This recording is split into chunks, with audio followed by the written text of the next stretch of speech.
Terpaksa menikah dengan bos travel umroh kaya demi melunasi hutang ibuku. Namun aku heran saat malam pertama dia tidak menyentuhku dan ternyata, sebelum mulai, tuliskan sholawat di kolom komentar agar kita mendapatkan syafaat di yaumil akhir. Hidup Raina berubah drastis sejak ayahnya meninggal 2 tahun lalu. Sebagai anak tunggal dari keluarga sederhana, ia merasa bertanggung jawab atas ibunya, Bu Sari, yang kini berjualan kue kecil-kecilan di rumah untuk menyambung hidup. Raina sendiri bekerja sebagai customer service di sebuah minimarket 24 jam. Gaji yang ia terima hanya cukup untuk kebutuhan sehari-hari dan membayar cicilan kontrakan. Tapi semua menjadi lebih buruk saat ibunya menjadi korban penipuan arisan bodong yang dijalankan oleh tetangga mereka sendiri. Awalnya, Bu Sari tidak ingin memberitahu Raina. Namun saat para penagih utang mulai datang silih berganti ke rumah, memukul-mukul pagar sambil berteriak-teriak di depan tetangga, rahasia itu akhirnya terbongkar. Ternyata ibunya telah meminjam uang dari beberapa orang untuk menyetor ke arisan yang dijanjikan akan memberikan keuntungan besar. Total utang yang ditinggalkan hampir mencapai 120 juta rupiah. Bagi keluarga mereka, jumlah itu seperti langit dan bumi. Mustahil untuk dilunasi dalam waktu singkat. Kalau tidak sanggup bayar, kami tarik motor dan barang-barang rumah ini, atau bawa saja ibumu ke kantor polisi. Penipuan itu bisa dianggap turut serta, Bu. Ancam seorang penagih utang sambil menunjuk wajah Raina. Gadis itu hanya bisa menunduk, menahan air mata dan kemarahan. Ia tahu ibunya memang bersalah, karena terlalu mudah percaya. Tapi ia tak bisa membiarkan ibunya dipermalukan seperti itu. Sejak kejadian itu, Raina mulai kelimpungan mencari pinjaman. Ia mendatangi teman-teman sekolahnya, mantan bos tempatnya dulu magang, bahkan mencoba mengajukan pinjaman online meski tahu risikonya. Tapi semuanya sia-sia. Tak ada yang bisa memberikan bantuan sebesar itu, apalagi dalam waktu dekat. Malam-malamnya dipenuhi tangis dan doa yang tak kunjung dijawab. Ia bahkan sempat berpikir untuk menjual ginjalnya, namun hanya bisa menertawakan keputusasaannya sendiri di depan cermin kamar mandi minimarket. Suatu sore saat sedang jaga shift siang, Raina berjumpa dengan seorang pria yang tak pernah ia lihat sebelumnya. Penampilannya rapi, gagah, berwibawa. Berbeda jauh dari pelanggan kebanyakan yang datang dengan sandal jepit dan wajah lesu. Pria itu mengenakan setelan jas ringan dan membawa tas kecil di tangannya. Senyum ramahnya menyapa lebih dulu, sebelum memesan air mineral dan roti. Raina melayaninya dengan sopan. Tak menyangka pria itu sempat memperhatikannya cukup lama sebelum membayar. "Kamu bekerja di sini sudah lama?" tanyanya. Raina mengangguk pelan. "Sudah hampir 2 tahun, Pak." Pria itu tersenyum dan mengangguk-angguk, lalu menyodorkan kartu nama ke arah Raina. "Kalau kamu butuh pekerjaan yang lebih layak, hubungi saya. Saya Reza. Kebetulan punya usaha travel umroh. Kami sedang butuh orang jujur dan cekatan seperti kamu."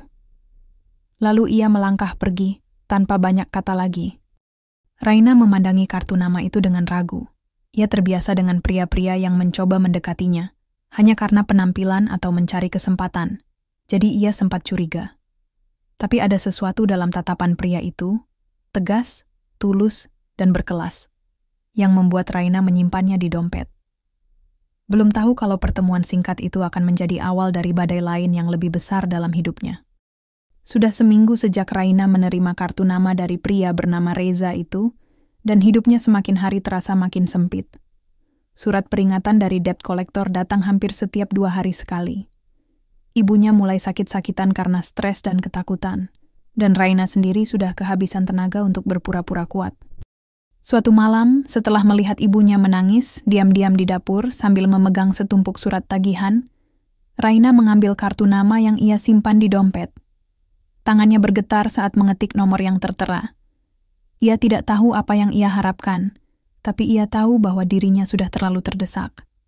Saat panggilan tersambung dan terdengar suara berat khas pria dewasa di ujung sana, Raina sempat kehilangan kata-kata. "Halo, ini Reza." Suara itu terdengar hangat dan tenang. Raina menarik napas panjang. "Halo Pak Reza, ini Raina. Yang waktu itu Bapak beri kartu nama di minimarket." "Oh, Ya, saya ingat. Ada apa, Raina? Butuh beberapa detik bagi Raina untuk menjawab. Suaranya pecah ketika akhirnya ia mulai menceritakan semuanya. Tentang ibunya, utang yang harus segera dibayar, dan betapa ia tidak tahu harus bagaimana lagi. Reza mendengarkan tanpa menyela. Ketika Raina selesai, suara Reza terdengar sangat serius. Temui saya besok pagi di kantor saya. Kita bicara langsung, katanya. Pagi itu, Raina datang ke kantor pusat travel umroh milik Reza. Gedungnya besar, bersih, dan elegan. Ia merasa sangat asing di antara para karyawan yang berseragam rapi. Namun ketika ia bertemu Reza di ruangannya, pria itu menyambutnya dengan ramah, bahkan menyeduhkan teh hangat untuknya. Aku akan bantu kamu, Raina. Semua utang ibumu akan saya lunasi, kata Reza, duduk tenang di belakang meja kerjanya yang besar. Tapi ada satu syarat. Jantung Raina mencelos. Ia sudah menduga akan ada syarat. Tapi apa yang keluar dari mulut Reza selanjutnya benar-benar membuatnya terdiam. Kamu harus menikah dengan saya. Ruangan itu seketika hening. Raina menatap Reza, mencoba mencari tanda apakah pria itu sedang bercanda. Tapi wajahnya serius. Tidak ada senyum nakal, tidak ada tatapan menggoda. Hanya ketegasan yang menusuk hingga ke dasar hati. Kenapa? Saya? Tanya Raina dengan suara pelan. Reza hanya tersenyum samar. Itu urusan saya, tapi tawaran saya jelas. Saya tidak memaksa. Kamu boleh pergi dan tetap menanggung beban itu sendiri. Atau, kamu bisa menyelamatkan ibumu. Malam itu, Raina tidak bisa tidur. Ia menimbang semua sisi dari keputusan gila itu. Ia tahu risikonya besar, menikah tanpa cinta, dengan pria yang nyaris tidak ia kenal, yang bahkan tidak menjelaskan alasan sebenarnya. Tapi ia juga tahu bahwa waktu mereka nyaris habis. Jika ia tidak bertindak cepat, ibunya bisa dijebloskan ke penjara, atau lebih parah lagi, jatuh sakit dan tak bisa bangkit. Akhirnya, dengan tangan gemetar dan air mata yang tak berhenti mengalir, Raina menerima tawaran itu. Reza langsung mengurus semua persiapan. Hanya dalam beberapa hari, mereka menikah secara sah di hadapan penghulu dan 2 saksi. Tidak ada resepsi, tidak ada gaun indah, hanya akad sederhana di kantor KUA yang dingin dan kaku. Raina berdiri di samping Reza dengan hati hampa. Ia bahkan tak mampu menatap pria itu saat mengucap ijab kabul. Semua terasa seperti mimpi buruk yang aneh. Setelah semuanya selesai, Reza mengantarnya ke rumah kontrakan kecil yang kini menjadi tempat tinggal mereka. Di malam pertama mereka sebagai suami istri, Raina duduk di ujung ranjang, menunggu dengan gugup. Namun, yang terjadi bukan seperti bayangannya. Reza datang, menatapnya sekilas, lalu berkata singkat, "Aku tidur di kamar sebelah." Ia lalu pergi, meninggalkan Raina dalam keheningan yang semakin dingin. Tak ada pelukan, tak ada obrolan hangat, hanya sunyi dan kesepian. Dan malam itu, Raina mulai sadar bahwa pernikahan ini bukanlah awal dari kebahagiaan, melainkan pintu masuk menuju teka-teki yang lebih dalam. Hari-hari setelah pernikahan itu berjalan seperti mimpi buruk yang tidak kunjung usai. Bukan karena perlakuan kasar atau kekerasan, tetapi justru karena dinginnya sikap Reza yang benar-benar tak terjamah. Sejak malam pertama itu, Reza terus menjaga jarak. Ia tak pernah makan bersama Raina, apalagi mengajaknya berbincang. Ia berangkat pagi-pagi ke kantor, pulang malam hari, lalu langsung masuk ke kamar sebelah tanpa sepatah kata. Raina sempat berpikir, Reza hanya butuh waktu. Ia mencoba berinisiatif dengan menyeduhkan kopi, menyusun sarapan, bahkan merapikan jas Reza saat pria itu hendak berangkat kerja. Tapi semuanya tak mendapat respons. Reza hanya membalas dengan anggukan singkat, tanpa senyuman. Wajahnya selalu datar, seperti tak pernah benar-benar melihat Raina sebagai istri, atau bahkan sebagai manusia. "Kenapa kamu menikahiku kalau tidak mau menyentuhku? Bahkan menatapku saja enggan," tanya Raina suatu malam. Memberanikan diri menyusul Reza ke ruang tengah, saat pria itu terlihat menatap layar laptop dengan raut lelah. Reza menutup laptopnya, tapi tidak langsung menjawab. Ia memandang Raina lama, lalu berdiri. Karena itu yang perlu dilakukan, katanya datar. Setelah itu ia pergi, meninggalkan Raina sendirian dengan hatinya yang retak. Kebingungan dan sakit hati mulai tumbuh dalam dada Raina. Ia mulai merasa bukan hanya dipaksa menikah, tapi juga dijebak dalam hubungan tanpa arah. Ia bukan istri, bukan pula pasangan, hanya seperti penunggu rumah yang tak dianggap. Puncaknya terjadi malam itu, ketika Raina bangun tengah malam dan tak sengaja melihat pintu balkon terbuka. Angin malam menerobos masuk, membuat tirai melambai lembut. Ia berjalan pelan dan melihat Reza berdiri di luar sana, memandangi langit kota yang gelap. Di tangannya, sebuah bingkai foto kecil tergenggam erat.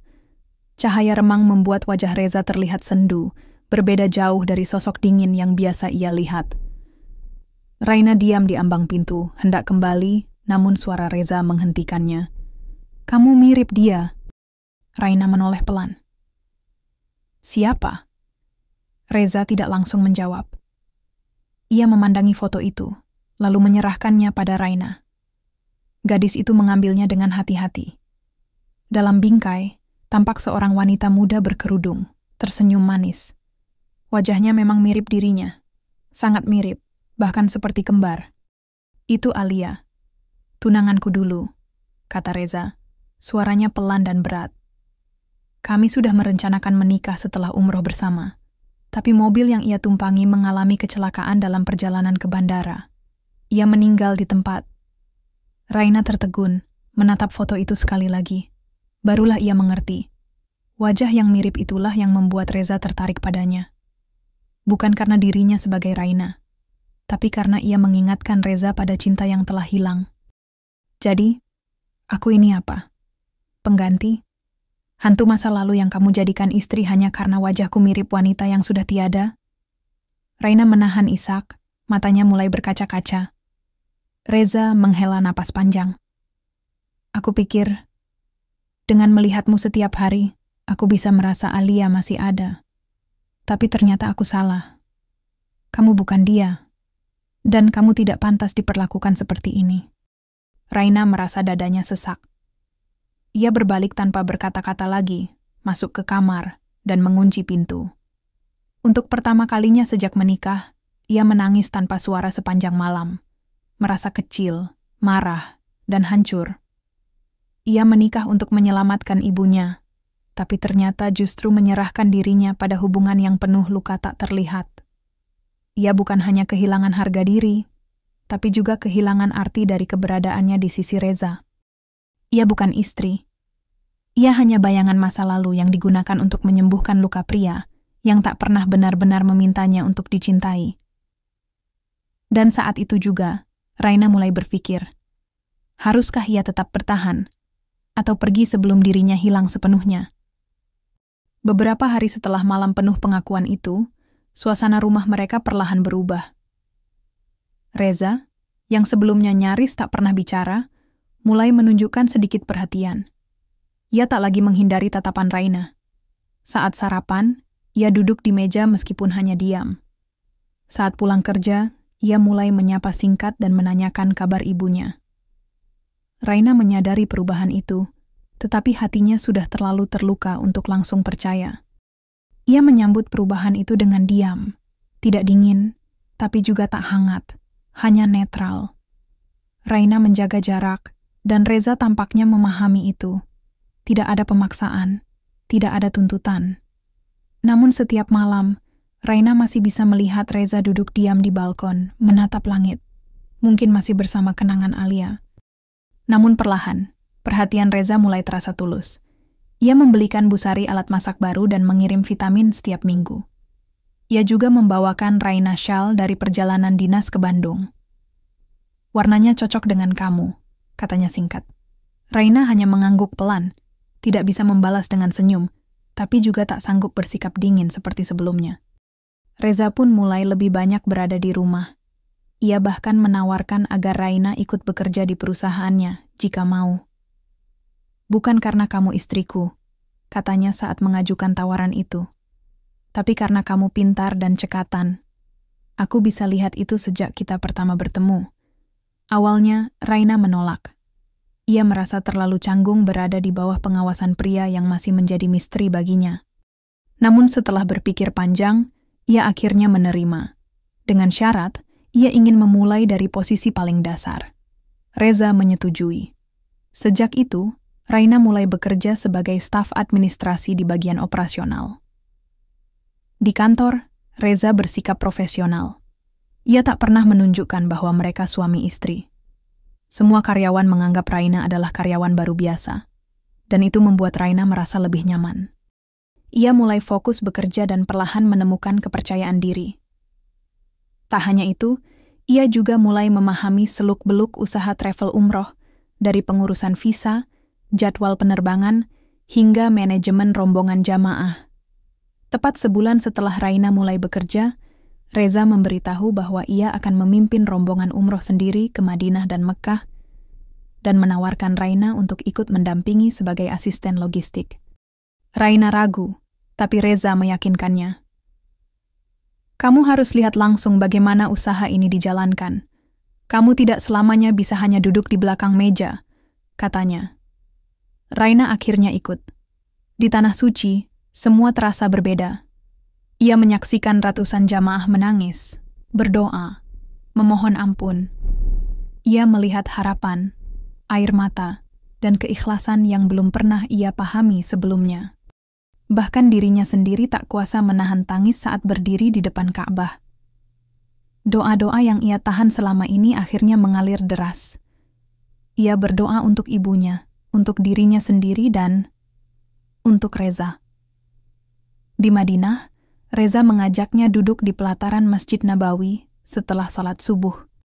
Suasana masih sepi, hanya terdengar gemerisik angin dan bisikan doa dari jamaah lain. Disitulah Reza akhirnya berkata dengan nada berbeda, lebih lembut, lebih jujur. Raina, katanya pelan, aku tahu aku egois. Aku menikahimu karena alasan yang salah. Tapi selama ini, aku belajar sesuatu. Kamu bukan Alia. Dan aku bersyukur untuk itu. Karena ternyata kamu adalah seseorang yang lebih dari sekadar pengingat masa lalu. Raina memandangnya, tak berkata apa-apa. Air matanya mengalir tanpa ia sadari. Reza menggenggam tangannya untuk pertama kali sejak mereka menikah. Aku jatuh cinta padamu. Pada keberanianmu, kesederhanaanmu, caramu bertahan meski dunia seolah tak memihak. Maaf, karena butuh waktu lama untuk sadar bahwa kamu nyata dan kamu berharga. Matahari pagi menyinari pelataran masjid, hangat dan lembut. Di tengah keramaian yang mulai memadat, dua hati yang pernah retak itu akhirnya mulai terhubung. Bukan karena masa lalu, tapi karena keinginan untuk menciptakan masa depan bersama. Setelah perjalanan umroh itu, hubungan mereka berubah drastis. Bukan lagi dua orang asing yang terikat janji karena paksaan, tapi sepasang manusia yang mulai benar-benar saling mengenal. Reza tak lagi menyimpan foto Alia di atas meja kerjanya. Bukan karena ia melupakan, tapi karena akhirnya ia bisa melepaskan. Dan yang terpenting, karena kini ia punya alasan baru untuk melangkah ke depan. Raina. Sesampainya di tanah air, Reza mengajak Raina dan Busari tinggal di rumah utama yang sebelumnya hanya dihuni sendiri. Ia tidak memaksa, tetapi mengatakan dengan tegas bahwa ia ingin menjadikan rumah itu tempat yang benar-benar terasa seperti rumah, bukan sekadar bangunan besar dan dingin. Busari sempat kaget, tapi akhirnya luluh melihat ketulusan Reza memperlakukan Raina, bahkan memanggilnya Bu dengan hormat dan santun. Hari-hari yang dulu penuh kecanggungan kini berubah menjadi rutinitas yang hangat. Mereka mulai terbiasa makan bersama di pagi hari, berbincang ringan tentang pekerjaan dan rencana masa depan. Raina juga mulai menempati kamar utama bersama Reza. Bukan karena paksaan, tapi karena ia merasa nyaman. Karena akhirnya, ia bisa percaya bahwa cintanya tak bertepuk sebelah tangan. Di kamar itu, pada suatu malam, Reza mendekatinya perlahan. Tidak dengan gairah terburu-buru, tapi dengan pelukan yang lama dan tenang. Aku ingin mulai dari awal. Dengan benar, tanpa bayang-bayang, tanpa beban, bisiknya di telinga Raina. Malam itu, untuk pertama kalinya, mereka benar-benar menjadi suami istri. bukan karena kewajiban, tapi karena cinta yang tumbuh pelan-pelan, dan kini telah menemukan tempatnya. Beberapa bulan kemudian, Raina resmi diangkat sebagai manajer cabang travel baru di kota lain. Reza mempercayakan penuh posisi itu kepadanya, bahkan meminta pendapat Raina dalam keputusan besar perusahaan. Raina tak hanya menjadi istri seorang pemilik bisnis sukses, tapi juga menjadi mitra sejajar dalam membangun masa depan mereka bersama. Sementara itu, Bu Sari mulai membuka usaha catering kecil-kecilan yang difasilitasi oleh Reza. Ia kembali tersenyum, lebih ceria dari sebelumnya. Trauma masa lalu perlahan terkikis, tergantikan oleh harapan baru. Namun, hidup bukan dongeng tanpa ujian. Pada suatu siang, seorang wanita datang ke kantor travel dengan wajah penuh kemarahan. Ia mengaku sebagai sepupu dari almarhumah Alia, dan menuduh Reza melupakan janji keluarganya untuk terus mendukung yayasan yang Alia rintis dulu. Raina, yang saat itu berada di kantor, menanggapi wanita itu dengan tenang dan elegan. "Saya mengerti kemarahan Anda. Tapi Reza tidak pernah melupakan Alia. Bahkan kami menjalankan program umroh gratis untuk duafa sebagai bentuk penghormatan atas semangat sosial yang dulu Alia perjuangkan," ucap Raina, tenang namun tegas. Wanita itu terdiam, lalu akhirnya meminta maaf atas emosinya. Seusai kejadian itu, Reza memeluk Raina erat. "Terima kasih sudah membelaku meski kamu tahu masa laluku tidak ringan," bisiknya. Raina tersenyum. "Kamu tidak perlu terus dibela, Reza. Kamu hanya perlu terus jujur pada dirimu sendiri dan pada kita." Setahun setelah pernikahan mereka, Reza dan Raina pergi umroh kembali. Kali ini bukan sebagai pendamping jamaah, tapi sebagai suami istri yang ingin bersyukur atas semua yang telah mereka lewati. Di hadapan Ka'bah, mereka berdoa berdua, bersisian, tangan saling menggenggam erat. Raina menutup mata, mengucap doa yang tak lagi penuh kepedihan seperti dulu. Kali ini, ia berdoa dengan hati yang utuh. Ia datang ke dalam pernikahan ini karena keterpaksaan demi menyelamatkan ibunya. Tapi yang ia temukan bukan hanya lunasnya utang, melainkan cinta yang tumbuh dari luka, ketulusan yang lahir dari kehilangan, dan keluarga yang ia bangun dari keikhlasan.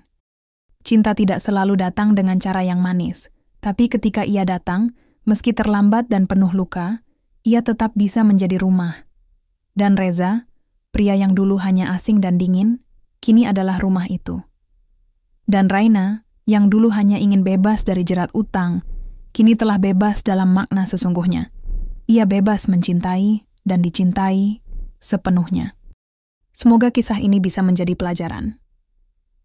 Terima kasih telah menyimak kisah ini sampai akhir.